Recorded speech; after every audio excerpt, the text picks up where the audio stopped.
Umiinit ngayon ang usapan sa showbiz.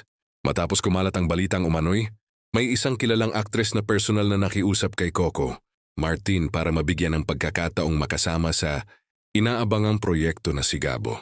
Ayon sa ilang source, direkta raw itong lumapit sa aktor-direktor upang ipahayag ang matinding interes na maging bahagi ng serye, bagay na agad naging usap-usapan online. Hindi naman tinukoy kung sino ang naturang aktres, ngunit lalo pang naging palaisipan.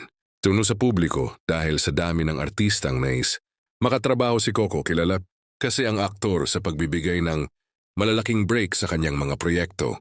Kaya hindi na rin nakapagtataka kung may mga gustong makisama sa kanyang team. Para sa iba, isa itong patunay kung gaano kalakas ang hatak ng kanyang pangalan sa industriya.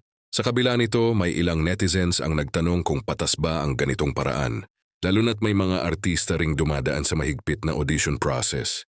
Para sa kanila, mas nararapat pa rin ang patas na labanan pagdating sa pagkuha ng roles. Ngunit may mga dumedepensa rin na nagsasabing normal lamang sa showbiz ang paglapit o pagre-reach out kung nais mong makuha ang isang proyekto. Dagdag pa rito, patuloy ang paglabas ng iba't ibang espekulasyon kung sino ang aktres na tinutukoy. May isang pangalan ang lumulutang sa mga comment section, ngunit walang matibay na ebidensya na magpapatunay sa alinman sa mga ito. Hanggat walang opisyal na pahayag, mananatiling misteryo ang isyong ito.